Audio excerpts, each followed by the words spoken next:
Tanse, hello. Good afternoon, good evening, good morning. However you're listening to this podcast, thank you for supporting the work that we do. If you have an opportunity to maybe help support the podcast through donations, a cup of coffee a month, check out my Patreon account. We're accepting subscribers and donations there. If we're helping you or your family or understanding, just think about giving us a hand up so we can keep creating great content. Thank you. Hi. So today on the episode, we have Suzzy A, and she is the founder of Sober Runway, and she's also the founder of Capacity Building Canada. Anyway, so Capacity Building Canada and Sober Runway. She's doing amazing things in the city. This interview, we talked about some of the events that are coming up, and we also talked about some of her life struggling with addiction, what inspires her to kind of combine fashion with mental health and addictions, and what her path looks like with her new career. She talks a lot about her family and the connection of like with the people she works with and the connection of her family and walking forward in the service way. And she's just a dedicated servant to helping people. So hopefully you tune in and make some comments, follow, share, and we'll see you on the 20th of September at the Northwest Farmers Market across from COP. Thank you. Hi. Welcome to the UDRcast. I'm your host, Bill Ward, and we're coming to you live from the recovery capital of Canada. And today we have a very awesome special guest, Suzzy A. That was a little bit of a tongue twister for me. Thanks for helping me out there. So I met Suzzy about, feels like over a year ago. About a year at a conference. It was a conference where I was speaking on recovery and sobriety, and she was in the crowd, and we chatted afterwards and had a really good chat, and we exchanged numbers, and then the friendship started building. And in her heart and her passion, she's a fashion designer, and she also has a passion for helping people get sober and get well, and she's had her own struggles. So Suzzy, I'd like you to introduce yourself, tell us a little bit about yourself, and the main reason you're here is because of the Sober Runway event that is coming up very soon on the 20th of September from 1 o'clock to 4 o'clock. And if you could talk a little bit about that, a little bit about yourself, and then we'll get into a little bit of an interview style here. Yeah, thanks so much, Bill, for having me. Yeah, just like Bill Watt said, we met at a conference and we had a very good chat. Something that connected to me immediately was his passion and his honesty. And he didn't pretend about the struggle in recovery. And Bill is very inspiring. So I really appreciated that. About myself, I work for a school district. I am originally from Nigeria. I've been in Canada for about 15 years. And I've always worked in the human service field. So from Nigeria, I was a school teacher. And here also, I've been working in the school as a special education assistant before I got into the addiction field. So I've worked in treatment centers, and I'm now working for a school district. And everything I do is around providing support for people in addiction recovery, being proactive, delivering a trauma-informed support and care to people of all ages. So the exciting thing we have for this weekend is called the Sober Runway Show. Sober Runway is a charity fashion show. It's a unique kind of event. It's not the traditional fashion show where you have models looking for a specific kind of thing for models. No, we want to celebrate people in addiction and mental health recovery. As a person, I know that it's very, very challenging to go through treatment, to go through any form of addiction. So I once used alcohol as a dependence when I was going through serious challenges in my life. So I was lucky that maybe I wasn't say that I'm an addict, but even at that stage, I knew how difficult it was for me. I know all the extra effort I did put. So that, and having the experience coming from when I work in the treatment centers and I see how people come in, I could see the state where they will be at when they come in, and the amazing and tremendous effort they will put to get to true recovery and remain sober. And I feel that should be celebrated. So with Sober Runway, I have a background in a fashion apparel technology from Oates College. So I don't see fashion as just a mere form and design. I think that fashion should come from the heart. I feel that fashion should be a sort of identity. So I'm marrying my passion for fashion and my passion in serving people to create the Sober Runway. So it's a unique kind of runway. It's going to be very great. My heart is so excited about seeing these wonderful ladies and men who will be on the runway to celebrate the great work they have done. So I feel they are not really recognized as much as they should be. Have you put on any of these Sober Runway events in the past? No, this is the inaugural launching. This is really the first one. And how did you kind of conceptualize and put this together? Like, did you just know, okay, these are my two passions and I want to integrate them? Yes, I know these are my two passions, and I want something that will be visible. I know that I've known many people who just go, they are addicts, they go to treatment, they recover, people just expect them to hit the ground. So I kind of feel that this runway should be a way of cheering them up, like letting them know that the great work they've done is recognized. And I feel it's going to inspire them. And it will also, one of the things I focus on is whatever would destigmatize addiction. So who will imagine that someone who struggles with addiction will be on the wrong way? But they deserve to. They do a lot of hard work. So that's kind of where it's coming from.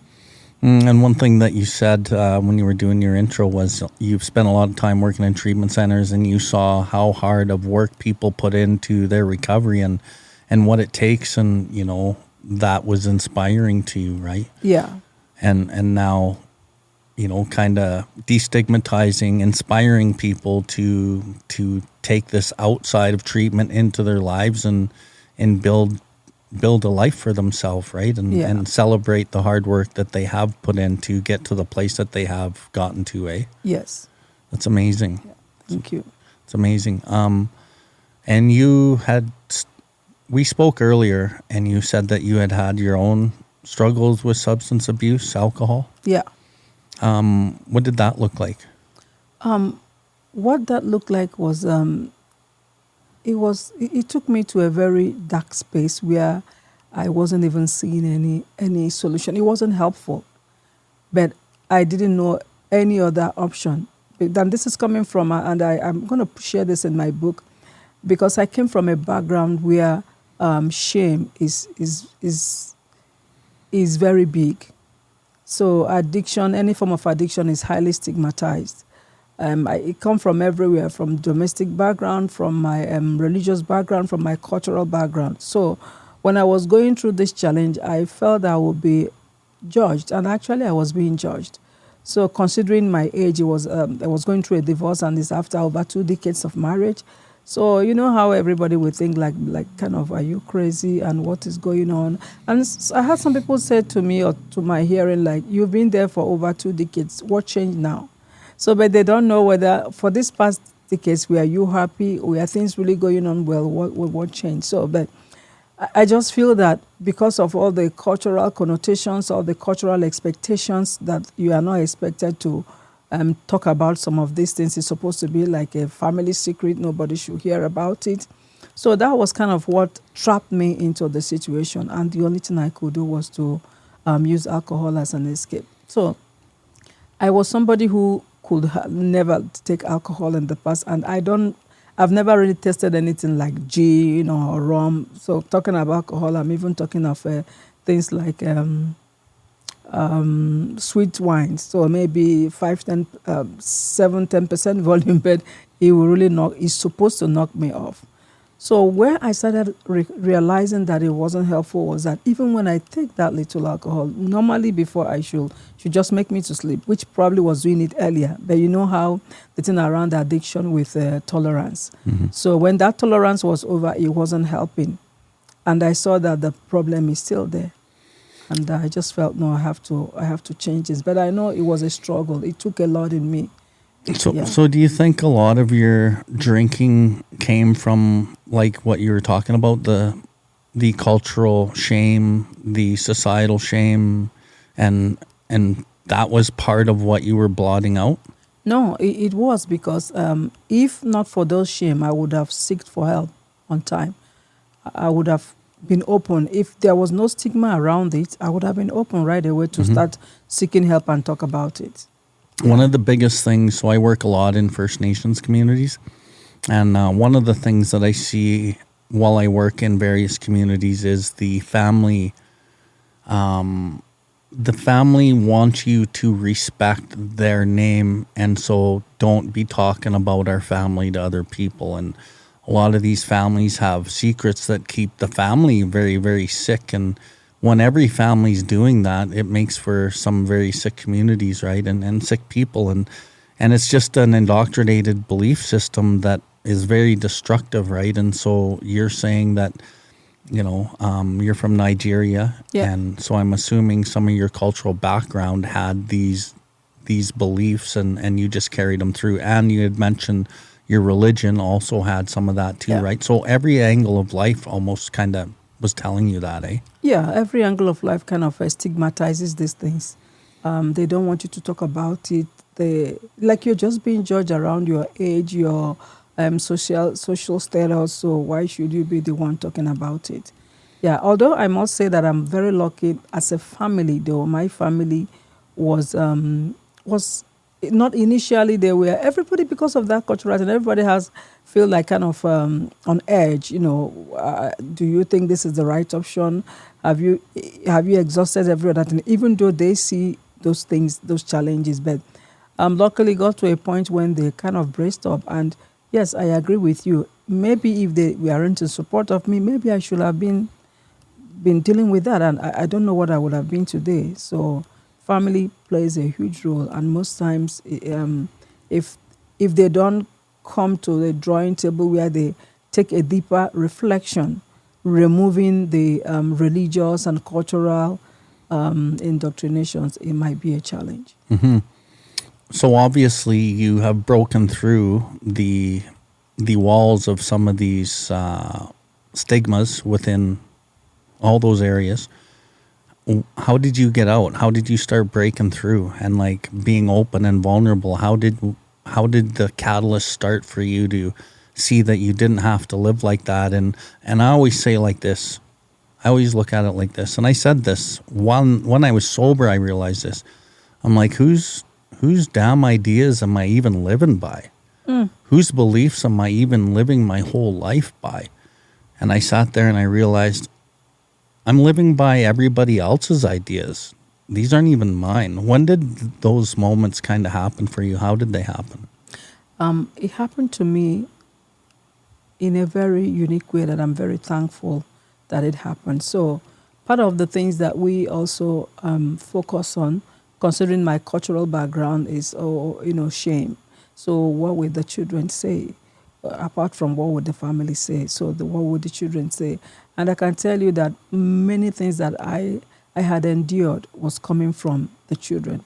I don't want to, if I leave now, probably it will be a disgrace for them. How are they going to feel? So, and I'll share this story because I have it coming in my book. So one day my daughter has returned from the university, and I didn't know they've noticed a lot that is happening in the home, because I think because we call them children, maybe in our heart they're not grown. And she did see me, so she noticed the tension, she noticed everything is not good. And I never realized that was part of the reason that she wasn't really frequent in home like she was supposed to have been doing. And when I was reaching to take the alcohol, she called me that means she was kind of monitoring me, because she knew, and I didn't realize she knew. So when I the glass fell off my hand, and she just ran down and held me, and we both fell on the stairs, and we both started crying. And it was a very great moment. Like as she said, "Mom, you can't do this. Like I know you, I know your heart, I know what you're capable of." How old was she? She was maybe around maybe 17 or thereabout at that time. Yeah. So she just said things that was very striking. She said, she opened up and said, "You see, we know the home does not feel like a home anymore. And I see that both of you are pretending, trying to make it seem as a home. But as kids are like me, I feel reluctant coming back. I come back probably just because I still want to see you both. But it's obvious that things are not going right. And this is not a solution. This is not who you are. If you think," I will quote what she said, "if you think you want to stay and be miserable and watch things go the way you're going, if anything happens to you, your life goes on. And unfortunately, if you're doing this because of us, we are not even happy because we are realizing this is not how a home should be." Your daughter is telling you this? Yes, she told me that. Wow. Yeah, she did. And I said, so that was a big turning point for me. And because I respect my family, I love all my siblings, I love my extended family, but my children comes first. So if the people you think that because of them you're going through all this, and they are telling you, "Oh, things are not even right," and I I was happy I got that realization, and I put that when I meet with people to support and co. So if the person you think you're doing holding brief for them, but unfortunately your attitude is even giving them, because that was like sending a message like, it's good to remain in an abusive relationship. It's good to feel indoctrinated. It's good. Like I'm just giving her all the negative messages by remaining in this situation and also getting a solution through a wrong way. One thing that she said was, "This doesn't even feel like a home." And she was telling you, like, you keep trying to make it like a home, but it's not a home. Yeah. And like that just speaks to the energetic value of how we feel about ourselves and what's actually going on. And like, no matter what we try to do, like in our actions and in the world, the energetic disconnect is felt, and your whole family felt it, eh? Yeah. But you were just running around trying to make it look good. Cover up. And you didn't feel authentic? I wasn't at the place to even realize I wasn't authentic. Right. I think I got sucked up in the pain, the trauma, the pretense, the stigma. So I made those my focus instead of focusing on myself and thinking of how to get better. Mm-hmm. So I was focusing on what they would say, the shame, the embarrassment, and all that. So you didn't even know you were inauthentic, but your daughter could see it. Your family could see it. Yes. What a catalyst to wake you up. So once that conversation was had, where did you go from there?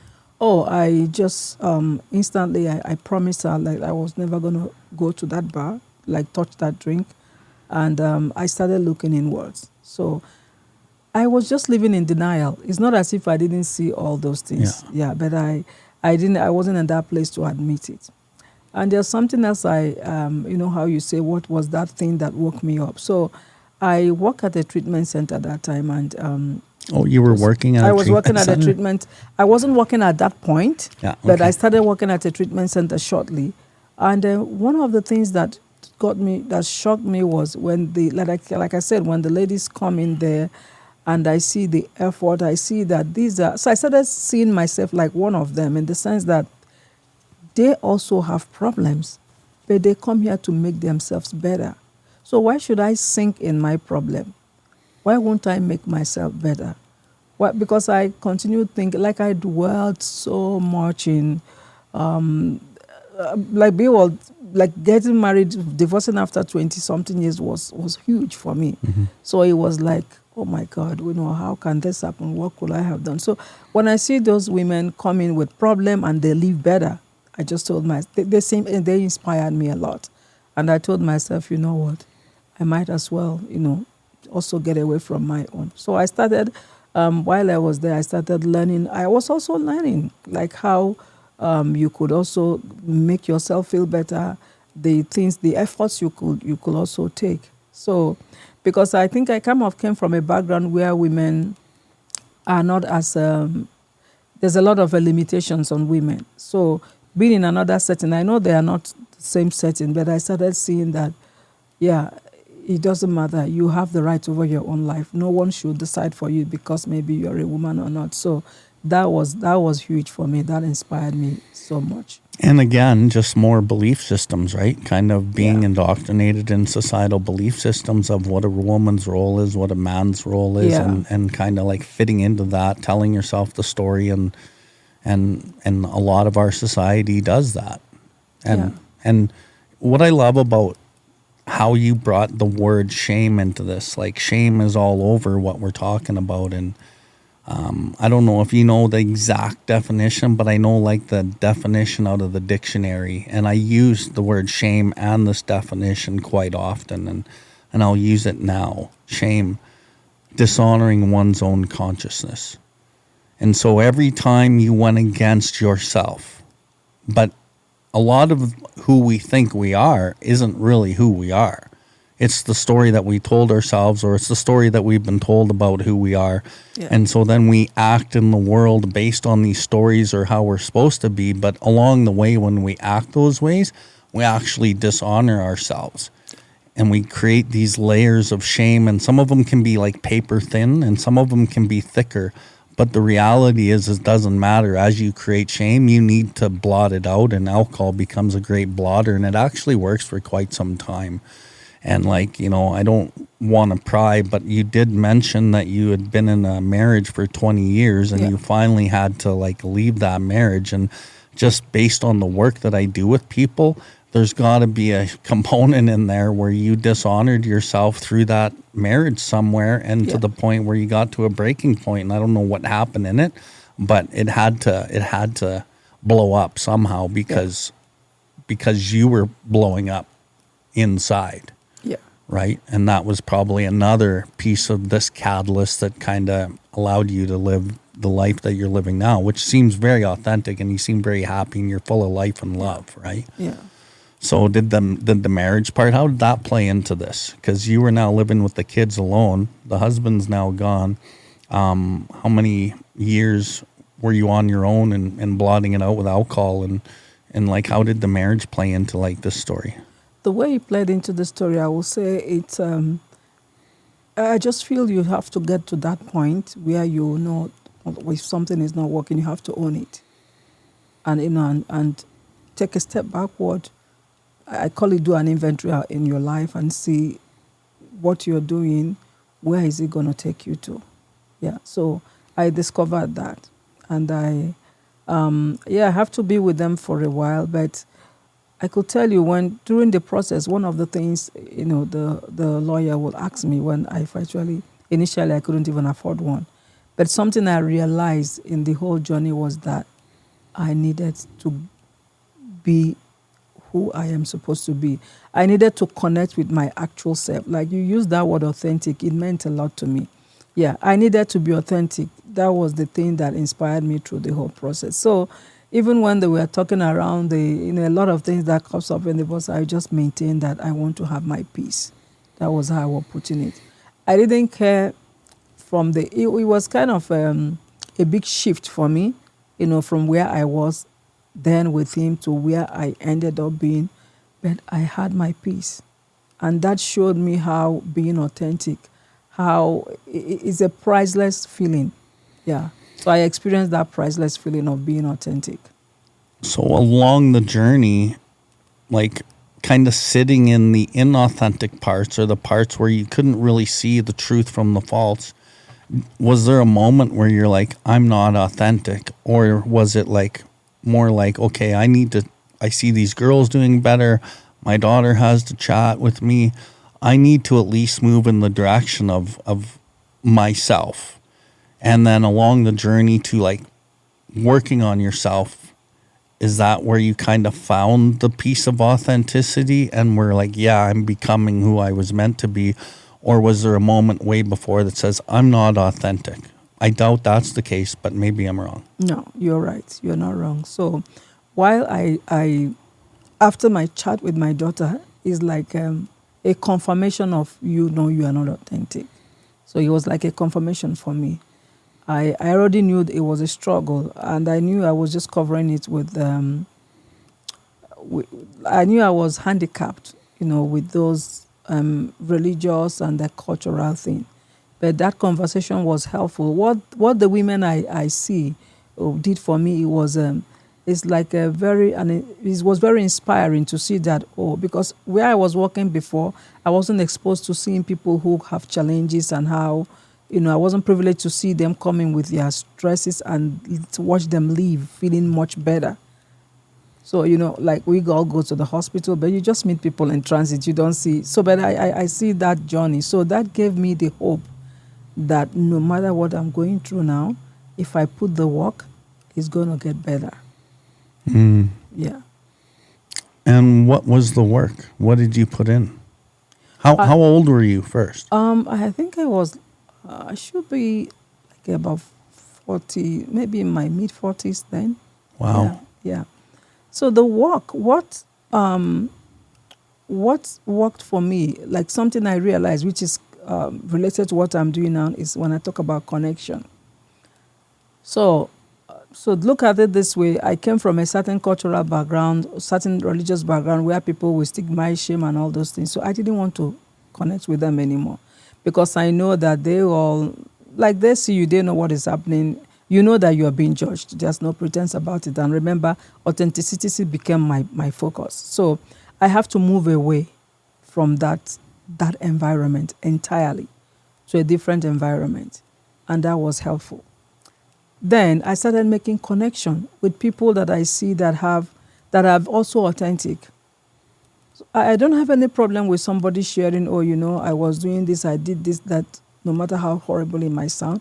But if you are authentic with yourself and you've seen some of the problems that might have caused you and, you know, the changes you are making, like when we had that conversation, me and you, it gave me that joy to know that, yeah, you know, people could be authentic with their situation and make things change. So that I started making those connections, and for the first time, I had to go for counseling. Just started connecting with communities that I know, you know, that are very, very honest. Mm. Yeah. And going back to like the environment that you had to leave, was it hard to leave and break some of those maybe not uplifting connections, the old judgmental connections and the low vibrating type of connections in that environment? Was that hard to leave? No. No? It wasn't hard for me because I already decided I need to get better. I already decided I'm pursuing my peace. So nothing. So what it made me was I didn't place attachment over anything, over home, car, everything. I had. So just focusing on what brings me peace was what I did. Mm-hmm. Yeah, it should be, but it wasn't. I'm not saying it's not that it's very easy to walk away, but I wasn't walking away with regrets. Oh, I'm leaving. No, I focused on my peace, on that being authentic. Mm-hmm. Wow, that would take a lot, and a whole life that you built kind of changes. Yeah. And you go a totally different direction, and not really knowing where you're going either. Exactly. Right. And you were just working at a treatment center, and you started to have these like revelations, and then how did your career go? Like, you're working at a treatment center, you're not well, you want to get well, you start moving in the right direction. And then what did that look like moving along that road? Yeah, so I started working at the treatment center after I've done like my counseling. I was in a very, very good space when I started working at the treatment center. But what the treatment center, like I said, did for me, it gives me more hope, you know, more inspiration. Yeah. I'm missing the last thing you asked. And then the next steps. So it was treatment center. So like, I'm kind of looking at you now, right? Yeah. You're a very well put together woman. You speak very well.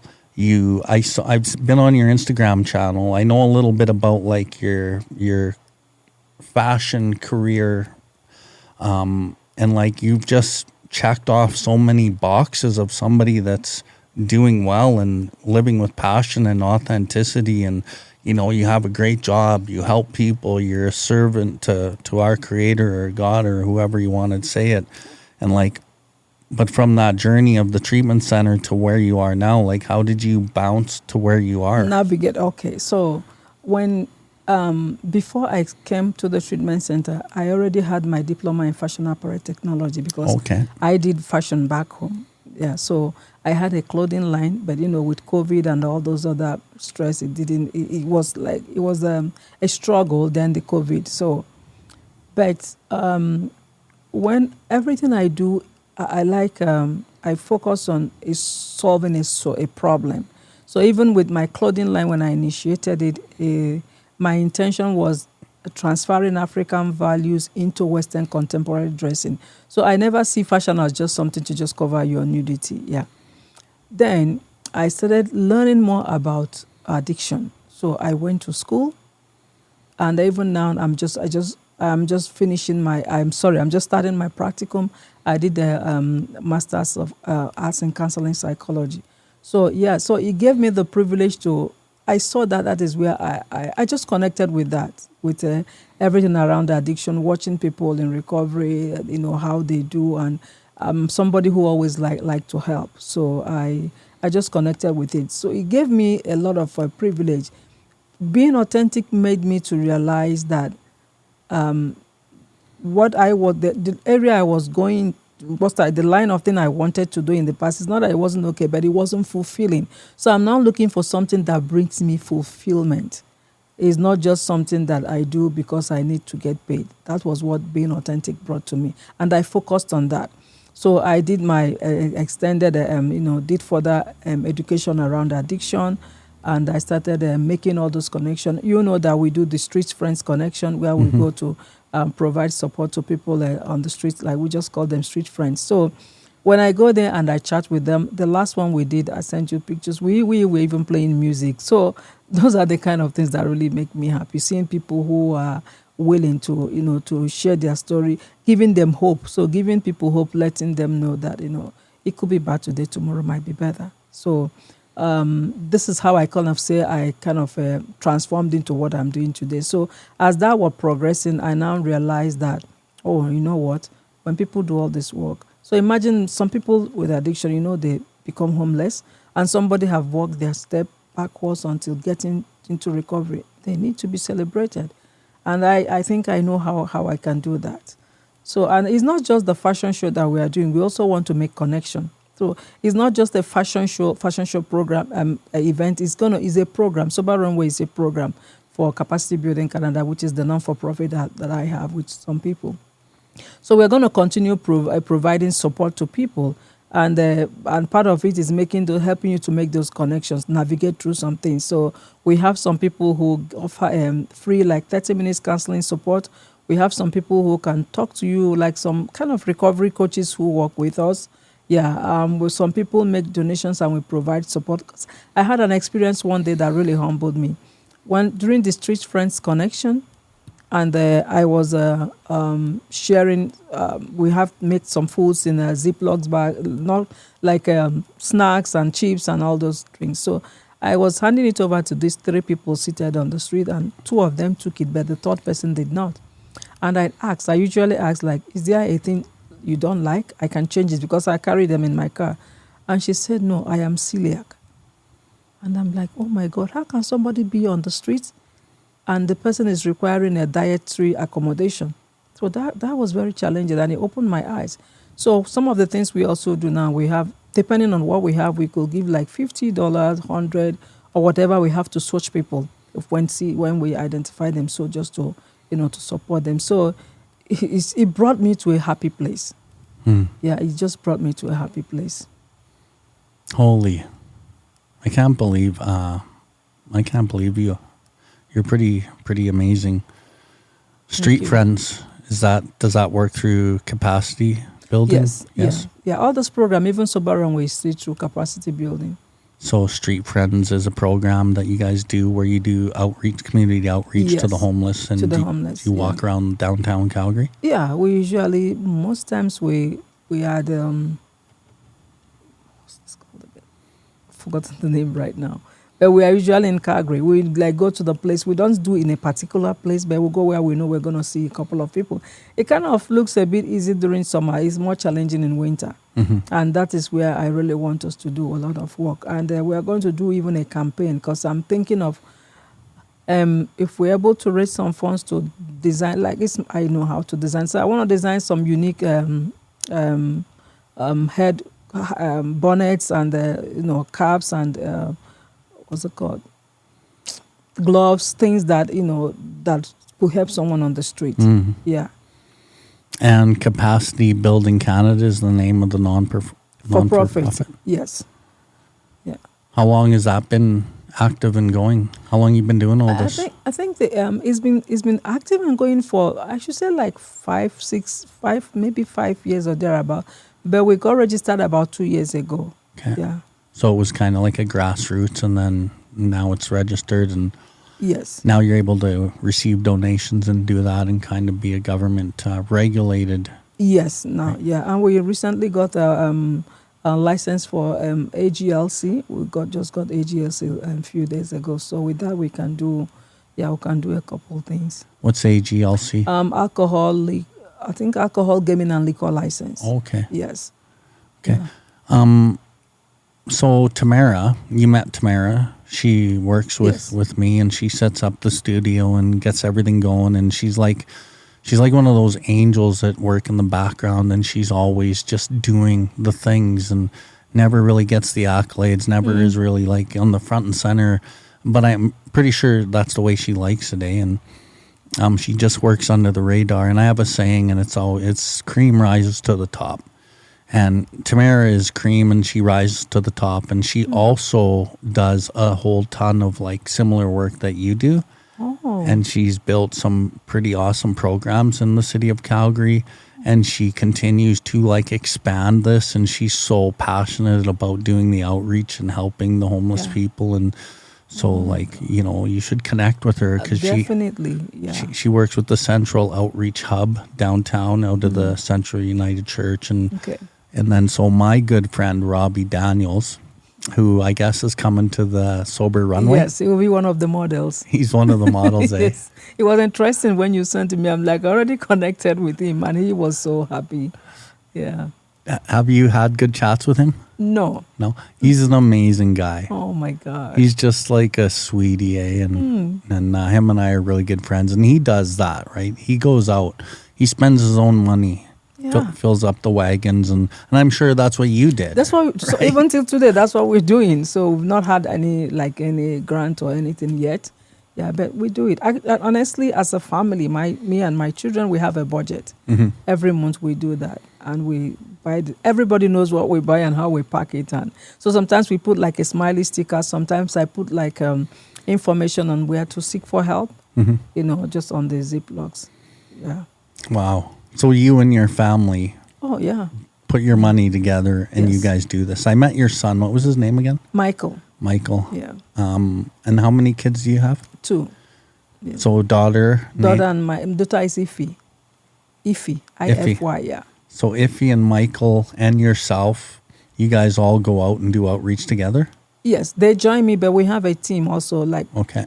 We just say it, and people just say, "Oh, I want to come," or people get interested. Oh my God, like really, I will be there. Yeah. So we started growing and growing until we get to the point where we now go with music to, how do people find you and join into this with you if they wanted to do outreach with you or connect with you and donate money or resources or whatever? How do they connect with you? I think now that we have a website, Capacity Building Canada has a website, so there is the contact us page there. Yeah. And they can always, have all the information are there. They can reach out. Even the Sober Runway, we have a small website, and my information is there as well. Okay, Sober Runway and Capacity Building Canada, or they can always reach out to me on my website or on my podcast, and I can connect them. Exactly. And my cell number, 403-669-3994. Yeah. Ooh, brave. Yeah. You're brave. It's there. It's on the I'm just kidding. You would, yeah. So when you look at like the people that you help and have tried to help. Did it start mostly with women at first? No. No? No. So for me, sexual orientation doesn't exist in what I do. It doesn't really. I didn't do that focus like I'm going to help women first. No. Yeah. Yeah. And I only thought that because you had talked about some of the struggles that women actually encounter in the world, and I know a lot of women that help women because of similar, but that's not the case for you. No, but that I know that when you were working with some people, like in the new career I'm getting into, yes, sometimes some people feel that what they went through talking to a woman might be easier, but I don't see things that way because I feel that mindset is everything. So some people, if there is ever, I don't know who actually set that up, if there is ever something to say like there's a way men behave or a woman or people from different sexual orientation, is in the mindset. So I believe in power of the mind. So I don't really see the physical thing, and that kind of what drags me with my Sober Runway, the way I see clothing. And I want to mention that the Sober Runway we are going to have the indigenous version as well, because I so much believe in people who like spirituality, and I see from this industry, I see their journey, and so I have respect for every indigenous person, but for those who have also taken the effort to do this great work, they need to be celebrated. But because I know that their clothing, everything they hold is spiritual, so that's why I want to have a special runway for them. We have you, we are privileged to have you for this event, but I want them to have that spiritual connection when they are doing the Sober Runway Indigenous. That's why we're having it specially. Yeah. So that will be probably by early next year. That's amazing. Yes. Do you know that the only reason I'm doing it is because of you? No. Because I'm pretty scared. I'm pretty nervous. Oh my God, no! Thank you so much. No, you'll be a great mother. You'll see. Well, I read what Karen sent over, Yeah. and like what the mission is and the mandate, Yes. and I still got to answer the questions, but I like how she laid it out. Like she kind of explained like She's how it's gonna amazing. go, and Yeah. she'll be talking while we're walking, and Yes. she's gonna have some background, and she wants a song to be playing. That you want. Right. Yeah. But the song that I was going to bring up was it's called Rain and Blood by Slayer. But I better not use that one because it's really heavy, heavy metal. And it's, Okay. I'll pick a different one though. Okay. But while I was Okay. reading that was the one I'm thinking, eh? But then Yeah. I would have to mosh on the runway, and I don't know if that's a good idea. So yeah, I don't know, I think we're coming to the end of our talk today, and we're kind of keeping it short on purpose. But since meeting you and like us connecting and like watching, like keeping an eye on your Instagram, watching your websites come out, and like you sending me the pictures, and like I'm just so grateful to Creator. And like I have a saying, and it's like when you work for God or when you work for Creator and the people in Creator work for you. And that's been my experience. Like you can see this podcast studio, you see this apartment studio. This is all at the result of like the service that I've done in trying to help people, Yeah. and making mistakes along the way of my journey and learning lessons, but still dedicating a lot of my life to helping people. And like Tamara started helping me just because I helped her, and for you, God just brings me the best people. Like I swear, and like you're just an amazing human doing amazing things. And I wanted to ask you something before we kind of wind it down, and it's about the masters. So you're taking a master's program? Yeah, I actually just finished, and I'm just doing my practicum. And you decided to take that because of the passion that you have to help people. Yes, yeah. And that's been how many years of schooling? I was about 2.5 years. Then the practicum will be for 8 months. So it will end around May next year. So 3 years or more Yeah. to Yeah. get this master's, and then you're going to use it in your new career path. And what does your new career path look I will like? be a psychotherapist. Private practice? Or you don't know yet? I don't know yet. I don't know. Just yet. leave it up to Creator yeah. to decide. Yes. And so, are you going to keep working with the school district? And what do you really do? You work with mental health mostly there? Yeah, addictions. Yeah. Addictions? Yeah. And you educate the youth? Yes. So I do presentations. Yeah. Presentations to everyone. Yeah. And you travel all the different communities and schools all over within that district? Yes. What do you use as your main modalities of information to teach the kids? Is it like the government issued information? Your own experience too, I guess. Yeah, experience, and whenever you're doing, excuse me, a job for anywhere, you have to stick to the policy. So some things, like in this day and time, this is one of the challenges. I'm not sure. I'm sorry if I'm digressing, but it's good to just let it out there as well.